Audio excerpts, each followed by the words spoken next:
In the opulent setting of Jardin, Anya, a seemingly ordinary waitress, conceals her identity as a talented pianist and descendant of a renowned musical lineage.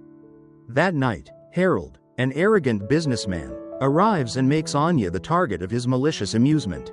Why does Harold single out Anya? Will her music expose his true colors? Stay tuned to see how Anya confronts the challenges that lie ahead. The sultry Friday night buzzed with conversation at the elegant Le Jardin restaurant. Nestled in the heart of vibrant New Orleans, the clinking of glasses, the soft footsteps of the waitstaff, and the mellow jazz from the corner piano created an atmosphere of refined luxury.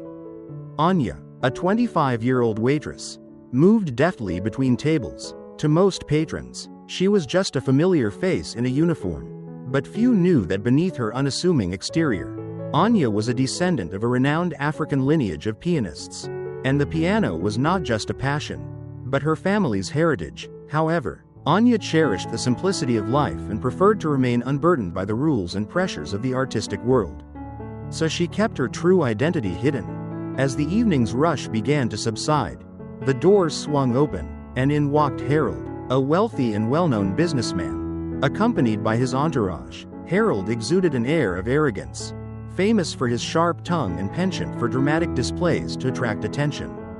His presence caused even the most seasoned staff to straighten up. Anya's colleagues exchanged knowing glances. Harold was not an easy customer.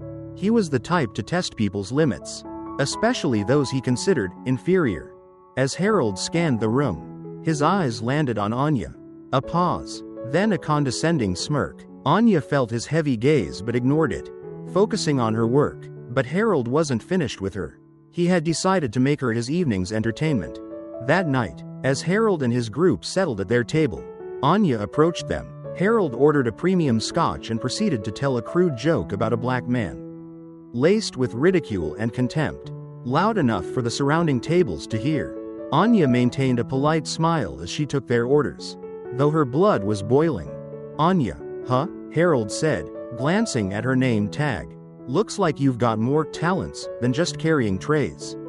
The remark caught her off guard, but she gave a polite nod and went to place their order. She didn't notice the smirk he exchanged with his companions, nor the way his eyes followed her every move. But Harold wasn't just observing, he was plotting Anya's humiliation. The night passed like any other. Anya continued doing her job well, avoiding Harold's gaze as she moved between the tables. She had served difficult customers before, but there was something about him that felt different. Not just rudeness but calculation. A calculation full of malice. His presence loomed like a shadow, making her feel profoundly uneasy. As the appetizers were served, Harold began his performance, loudly telling stories of his success and interspersing them with jibes at those he considered beneath him. His friends laughed in agreement, while other diners glanced at him with displeasure. "Tell me, Anya," he said, his voice laced with laughter. "What do you do when you're not carrying trays? Surely a girl like you has grand dreams?" His words stopped her. Anya hesitated, then gave a cautious reply. "I play piano. Occasionally," she said softly. Harold's eyes lit up, and a smirk spread across his lips. "A pianist, huh? How interesting. Why don't you play us a little something?" Anya froze. The room seemed to fall silent, the weight of his words hanging in the air. "Oh, I can't," she said quickly, forcing a polite smile. "I'm just here to work tonight." "Nonsense," Harold declared, his voice echoing. "There's a piano right over there. Show us your talent. Surely a star like you isn't afraid of a little audience?" His companions chuckled. Anya's chest tightened. She wanted to say no, to walk away, but Harold's challenge hung in the air, daring her to stand up or crumble. "I really shouldn't," Anya stammered, her eyes pleading for help. "I'm just a waitress, sir." "Shut up," Harold snapped. "Talent is an asset. Girl, don't waste it on a little shyness." Harold's friends roared with laughter, clapping and whistling. Other diners began to take notice, turning to look at them. A murmur rippled through the room, and all eyes were on Anya. Anya felt her chest constrict. She wanted to run, but her feet were rooted to the spot. Anya tried to speak, but her throat tightened. "I'm not prepared." "Prepared for what?" Harold interrupted. Just sit down and play. Don't tell me you're afraid of a few onlookers? Harold's words stung Anya's pride. She was afraid, but then, a surge of anger flared within her. Why should she let an arrogant man like Harold control her? Why should she let him humiliate her because of her skin color? Images of the slurs she had endured throughout her life, the contemptuous glances, the demeaning words, flashed through her mind. She recalled the times she had been denied jobs, the instances of unfair treatment, all because of her skin color. A wave of resentment washed over her, along with a steely resolve. Fine, Anya said, her voice trembling but firm. I'll play. Harold sneered, his eyes gleaming with malicious delight. Good girl, show us your talent. Don't disappoint us, he said, deliberately emphasizing the words, talent, and girl, with a condescending tone. Or are you only good at carrying trays? He added, intentionally provoking Anya's anger. Anya walked towards the piano, determined to teach Harold and his friends a lesson they wouldn't forget. As she began to play, the first notes were weak and trembling. But then, her confidence gradually returned, along with an underlying strength, the strength of a renowned lineage of pianists. Anya chose a famous classical piece, one she had practiced hundreds of times. She played with all her passion and skill, as if pouring out all the pent-up resentment and pain she had endured. Her music echoed throughout the room, filling the space with enchantment and allure, but also with indignation. The diners listened in silence, captivated by Anya's performance. They forgot their conversations, their food, leaving only the music and the emotions. Harold and his friends were also silent, surprise and discomfort evident on their faces. Anya bowed her head, smiled, moved by everyone's reception. Harold, however, remained seated, his face flushed with anger. He couldn't believe that a black woman like Anya could play so well. He felt offended, humiliated.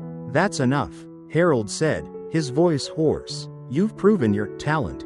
Now, go back to work. As Anya finished the piece, the room erupted in thunderous applause. Diners rose to their feet, clapping enthusiastically, expressing their admiration. Anya raised her head, looking straight into Harold's eyes. She was no longer afraid. She had found her voice, and she would not let anyone take it away, especially not racists like him. Number, sir, Anya said, her voice echoing throughout the room. I am not just a waitress. I am a pianist, and I will play whenever I want, and I will never let anyone like you humiliate me again. Harold stood up abruptly, his face flushed with anger. How dare you, he growled. But before he could finish, a cold voice rang out from behind him. Harold, I think you've gone too far. Harold turned around, and he froze. Mr. Bernard, the owner of Le Jardin, a powerful and respected man, stood there, his face stern. Mr. Bernard, Harold stammered, trying to justify himself. I heard everything, Mr. Bernard said, his voice cold. Your racist remarks, your humiliating behavior. I will not allow such things to happen in my restaurant. Harold paled. He knew Mr. Bernard never joked. Mr. Bernard was a man of principle, and he never tolerated discrimination. I apologize, Harold said, his voice trembling. Apologies are not enough, Mr. Bernard said. I will not allow you to set foot in my restaurant again. And I will also inform your business partners of your behavior tonight. Harold knew his career was ruined. Mr. Bernard was an influential man, and his words could destroy his reputation. No, please, sir, don't do that, Harold pleaded, but Mr. Bernard had already turned away. Harold's friends also paled. They knew they would also suffer the consequences of their actions. Mr. Bernard looked at them with contempt. And you too, he said, those who supported Harold's behavior. You are also not allowed to set foot in Le Jardin again. Harold's friends bowed their heads. They knew they were wrong. Anya looked at Harold and his friends with a steady gaze. I hope you understand, Anya said, no one has the right to belittle others. She didn't feel gloating, but she felt satisfied. Justice had been served. That night, Anya didn't just play the piano. She played a song of freedom and justice.